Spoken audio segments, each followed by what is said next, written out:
Good morning, everyone. Today we are starting chapter number 4, that is redemption of preference shares. We will see some theory points which are important. Let's see first redemption of preference shares. We will see the introductory part of this. To redeem means to repay.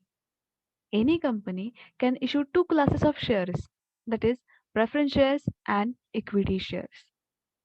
Redeem means repay. Repayment केलं जातं. Any company can issue two classes of shares. कोणतीही company असो, दोन प्रकारचे shares जे आहेत हे issue केले जातात, preference shares and equity shares. All the preference shares issued after 15th June 1988 have to be redeemable preference shares. असे सगळे प्रेफरन्स शेअर्स की जे 15 जून 1988 नंतर जे इश्यू झालेले आहेत, हे preference shares redeemable preference shares आहेत. The shares issued prior to date were required to be redeemed within 10 years from aforesaid date. Let's see some legal provisions of this. Provisions relating to issue and redemption of preference shares are contained in Section 55 of Companies Act 2013. आता preference shares redemption related preference शेअरचं redemption असेल किंवा preference shares issue कधी करायचेत, केव्हा करायचेत, कसे करायचेत, या सगळ्याचे रूल्स, रेग्युलेशन्स किंवा याचे जे काही प्रोव्हिजन्स आहेत, या सगळ्या कंपनीज ॲक्ट 2013च्या सेक्शन 55 मध्ये सगळ्या प्रोव्हिजन्स जे आहेत ते दिलेले आहेत. The legal provisions which are relevant for accounting purpose discuss here below. No company limited by shares shall issue irredeemable preference shares. कोणतीही कंपनी इररिडीमेबल प्रेफरन्स शेअर जे आहेत हे इश्यू करत नाही. A company limited by shares may issue preference shares which are redeemable within 20 years. आता एखादी company जी limited by shares आहे, तर ती प्रेफरन्स शेअर्स इश्यू करू शकते which are redeemable within 20 years. असे प्रेफरन्स शेअर्स इश्यू करू शकते की जे त्या 20 इयर्सच्या टाइम पिरियडमध्ये रिडीमेबल असतील ते. As per rule 10 of Companies Act, Rule 2014, a company engaged in infrastructure projects may issue preference shares for period exceeding 20 years but not exceeding 30 years.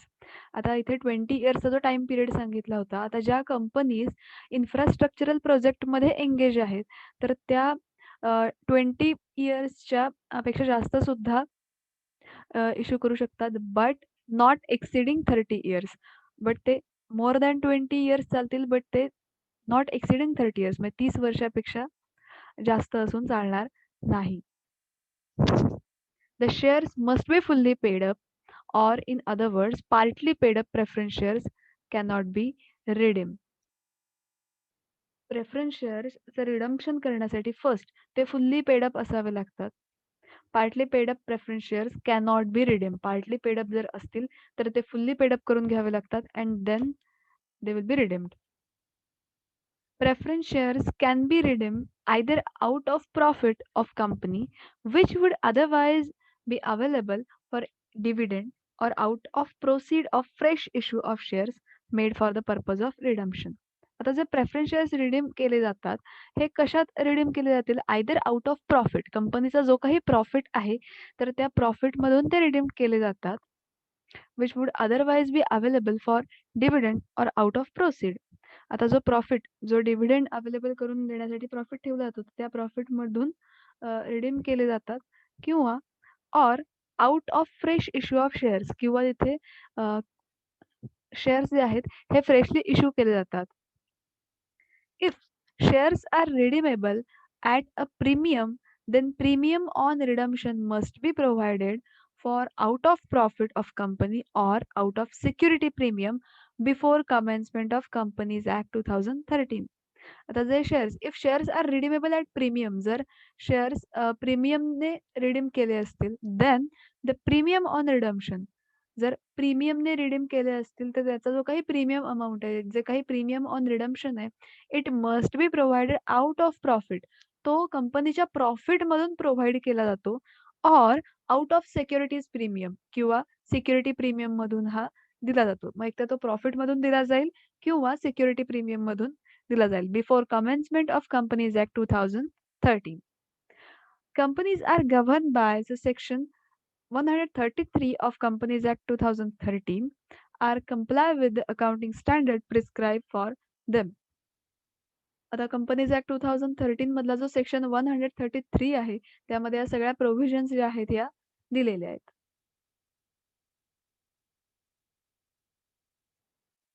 Next point is sources of redemption.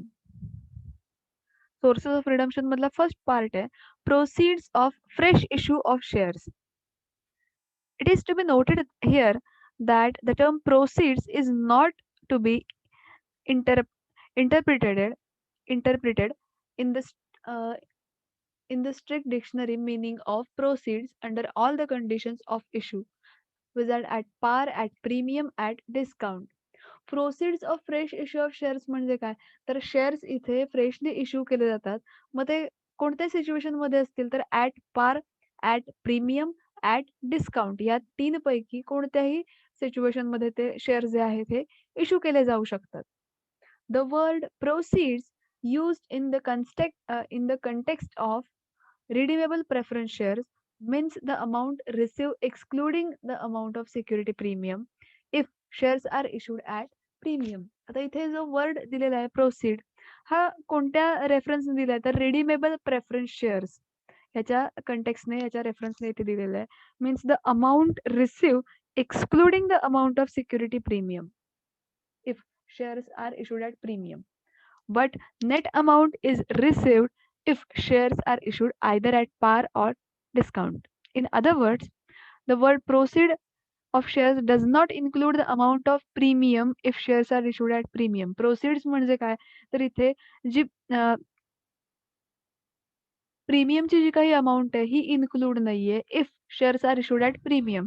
जर ते shares premium अमाऊंटने इथे issue केले असतील तर जी premium amount आहे ही त्या प्रोसिड्समध्ये include नाहीये. But stands for stand for the actual amount received if shares are issued at par or at discount. Proceeds from issue of debentures cannot utilize for the purpose. A company may issue new equity shares or preference shares for redemption. Proceeds fresh issue of shares. आता इथे ज्या तीन situation दिलेले आहेत त्याचं meaning इथे issue at पार. Issue at पार means issue at nominal or face value of that share. At पार म्हणजे काय तर त्या शेअरची जेवढी नॉमिनल व्हॅल्यू आहे किंवा त्या शेअरची जेवढी काही फेस व्हॅल्यू आहे त्याच व्हॅल्यूने इथे शेअर जे आहेत हे इश्यू केले जातात. दॅट इज इश्यू ॲट पार.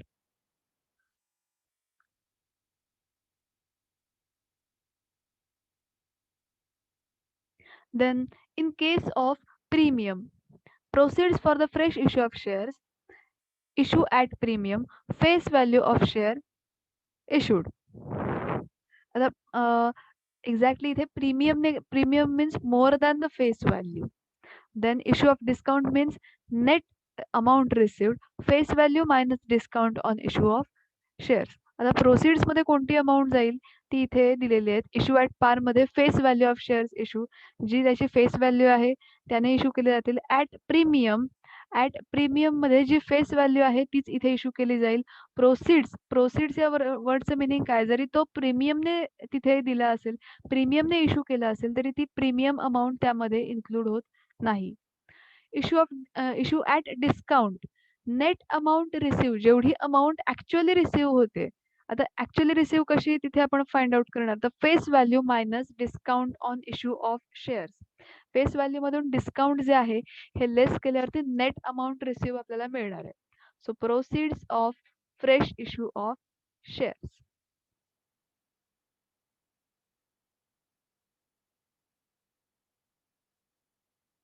Next point is profit otherwise available for dividend means divisible profit. आता आपण सोर्सेस मधलं सेकंड पार्ट बघतोय. Divisible profit. If company does not issue fresh shares for the purpose of redeeming its preference shares, then it has to affect the redemption out of profit which would otherwise be available for dividends. आता जर रिडम्शनच्या प्रोसेसमध्ये किंवा जे प्रेफरन्शियल्स आपल्याला redeem करायचे आहेत, तर ते फ्रेश इश्यू शेअर्स करून जर केले नसतील, तर ते डिव्हिजिबल प्रॉफिटमधून आपल्याला रिडीम करावे लागणार आहेत. माझा हा जो प्रॉफिट आहे, हा प्रॉफिट कशासाठी यूज केला जातो? तर डिव्हिडंड जो आहे कंपनीतल्या शेअरहोल्डर्सना डिव्हिडंड पे करावा लागतो. तो पे करण्यासाठी प्रॉफिट यूज केला जातो. बट इथे हा जो काही प्रॉफिट आहे, हा प्रेफरन्शियल्स रिडीम करण्यासाठी यूज केला जाईल. When the redemption is effected out of divisible profit, the company has to transfer appropriate amount to reserve account called capital redemption reserve. जेव्हा रिडम्शनसाठी डिव्हिजिबल प्रॉफिट जो आहे हा यूज केला जातोय कंपनीचा, तेव्हा then the company has to transfer the appropriate amount to reserve account. मग अशा वेळेला कंपनीला एक appropriate amount जी आहे ही रिझर्व्ह अकाउंटला ट्रान्सफर करावी लागते and that is non as a capital redemption reserve account out of such divisible profit. The calculation of this appropriate amount is discussed in the next para of accounting procedures. आता जी appropriate amount की जी amount ही reserve अकाउंटला transfer केली जाते, तर ती amount आपण कशी find out करणार आहोत हे आपण अकाउंटिंग प्रोसिजर्स मधल्या पॅरामध्ये बघूया. It should be noted here that for the redeeming shares, the company has to make a use of divisible profit only. However, for providing for the premium on redemption, the company may make a use of security premium account or other capital profits also. आता इथे कॅल्क्युलेशनसाठी जो काही divisible profit आहे तो available करून देण्यासाठी इथे security premium account मधला सुद्धा अमाउंट यूज केली जाऊ शकते किंवा अदर कॅपिटल प्रॉफिट जे आहेत हे सुद्धा यूज केले जाऊ शकतात. Thus, the distinction between divisible and non-divisible profit is very essential. आता प्रॉफिट्स मधले कोणते प्रॉफिट्स हे डिव्हिजिबल आहेत आणि कोणते नॉन डिव्हिजिबल आहेत हे फर्स्ट आपल्याला फाइंड आउट करावं लागणार आहे आणि त्यातले जे डिव्हिजिबल प्रॉफिट असतील ते डिव्हिजिबल प्रॉफिट हे रिडम्शन प्रोसेसमध्ये यूज केले जातात. Let's see the table of the profits. The following table lists down some examples of divisible and non-divisible profit. आता इथे divisible profits and non divisible profit जे आहेत त्यांचं क्लासिफिकेशन केलंय. Divisible profit means profits otherwise available for dividend and non-divisible profit means profits not available for dividend. कंपनीच्या share होल्डर्सना जो काही डिव्हिडंड पे करावा लागतो, तर तो डिव्हिडंड हा डिव्हिजिबल प्रॉफिट्स मधून दिला जातो. नॉन डिव्हिजिबल प्रॉफिट जे आहेत, these profits are not available for dividend. Then divisible profits transfer to capital redemption reserve account is allowed from these profits. आता जे कॅपिटल रिडम्शन रिझर्व्हला जी अमाऊंट काही ट्रान्सफर केली जाणार आहे ही डिव्हिजिबल प्रॉफिट मधली अमाऊंट ट्रान्सफर केली जाईल. Transfer to capital redemption reserve account is not allow in these profit. जे नॉन डिव्हिजिबल प्रॉफिट आहेत तर त्यातली कोणतीही अमाऊंट ही कॅपिटल रिडम्शन रिझर्व्हला ट्रान्सफर केली जात नाही. Let's see the divisible profit and loss account, then general reserve, dividend equalization reserve, insurance fund, workmen compensation fund, voluntary debentures redemption fund, voluntary debenture sinking fund, workmen accident fund, reserve fund, investment fluctuation reserve. So these are the divisible profits. Let's see the non-divisible profit. Non-divisible profit includes security premium, capital reserve, capital redemption reserve, investment allowances reserve, development rebate reserve, profit prior to incorporation, share forfeited account, revaluation reserve, debenture redemption reserve, that is DRR. So these profits are non-divisible profits. हा chart जो आहे हा लक्षात ठेवा.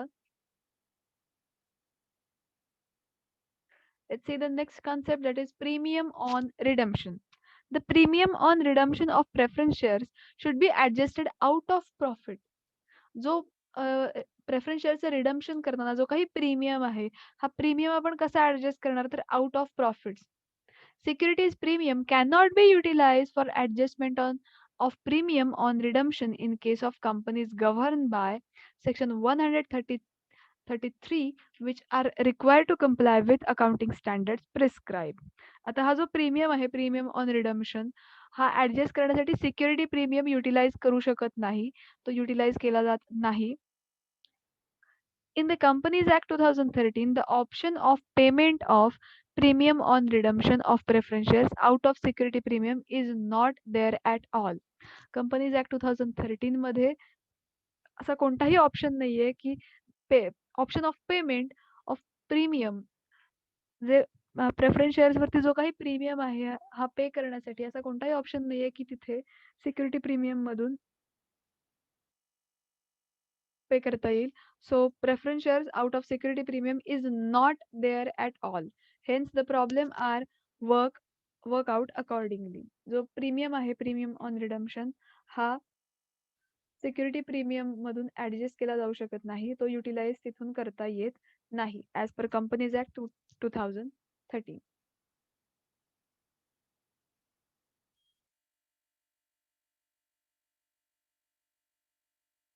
Next is capital redemption reserve.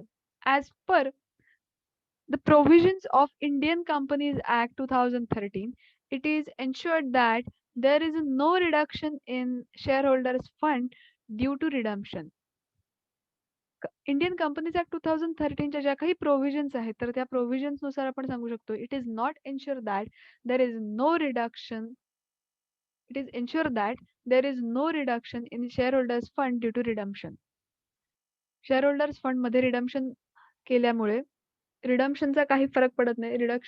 रिडम्पशनमुळे कोणत्याही प्रकारचं reduction हे share holder fund मध्ये होत नाही.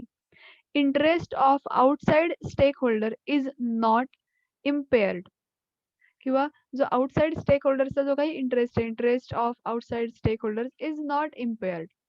For this purpose, redemption is made out of proceeds or out of divisible profits. जे रिडम्पशन करायचे रिडम्पशन ऑफ प्रेफरन्स शेअर हे रिडम्पशन कशा थ्रू केलं जाईल तर made out of fresh issue or divisible profit. एकतर ते फ्रेश इश्यू मधून केलं जाईल किंवा इथे कंपनी काय करेल तर फ्रेश इश्यू ऑफ शेअर जे शेअर्स आहेत हे फ्रेशली इश्यू करेल किंवा आउट ऑफ डिव्हिजिबल प्रॉफिट कंपनीचे जे काही डिव्हिजिबल प्रॉफिट आहेत तर त्यामधून रिडम्पशन हे केलं जाईल. The basic purpose is to protect the interest of outside stakeholders who are to be paid before payment of preference shareholders. आता याचा बेसिक पर्पज काय आहे तर आउटसाइडचे जे काही स्टेक होल्डर आहेत तर त्यांचा कंपनीमध्ये इंटरेस्ट टिकून राहावा यासाठी because they paid before the payment of preference share holder because त्यांना प्रेफरन्स शेअर होल्डर्सच्या आधी पेमेंट केलं जात आहे.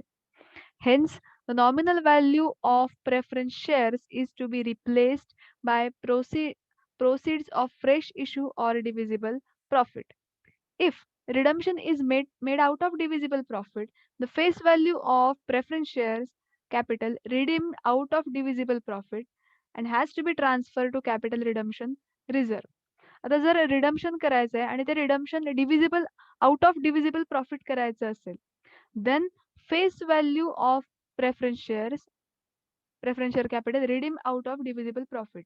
त्या प्रेफरन्स शेअरची जी काही फेस व्हॅल्यू आहे ही आउट ऑफ प्रॉफिट रिडीम केली जाईल and has to be transfer to CRR आणि ती अमाऊंट ही ट्रान्सफर कुठे केली जाईल तर CRR ला ट्रान्सफर केली जाईल. CRR means capital redemption reserve. It should be remembered that capital redemption reserve has to be created out of divisible profits only. आता जो आपण CRR क्रिएट करणार आहोत that is capital redemption reserve हा नेहमी out of divisible profits create केला जाईल. In case of preference shares are redeemed partly out of profit and partly out of proceeds of fresh issue, the nominal value of shares redeemed minus proceeds of fresh issue shall be transferred to capital redemption reserve. आता जर अशी situation असेल की ज्यामध्ये preference shares जे आहेत हे partly out of profit and partly out of fresh issue जर त्यांनी रिडीम केले असतील तर अशा वेळेला काय केलं जाईल nominal value of shares redeem minus the proceeds of fresh issue and shall be transferred to capital redemption reserve. So nominal value of preference shares redeemed is equal to proceeds of fresh issue of share plus transfer to divisible profit to capital redemption reserve. It may be used for issue of fully paid bonus shares and it cannot be used for call bonus. आता हे bonus shares जे आहेत fully paid bonus shares issue करण्यासाठी use केले जाईल but it cannot use for call bonus. Any reserve created as per the requirement of are legally law are generally not available for distribution. जो reserve create केलाय as per the requirements of law, कायद्याच्या दृष्टीने ज्या काही requirements होत्या त्या fulfil करून आपण जो काही रिझर्व्ह क्रिएट केलाय are generally not available for distribution. तो डिस्ट्रीब्युशनसाठी अवेलेबल करून दिला जात नाही. These reserve should not be used for transfer CRR unless otherwise mentioned in the problem. जर प्रॉब्लेम मध्ये मेन्शन केलं नसेल तर तो ट्रान्सफर केला जात नाही. जर ते मेन्शन केलं असेल तरच तो ट्रान्सफर केला जातो.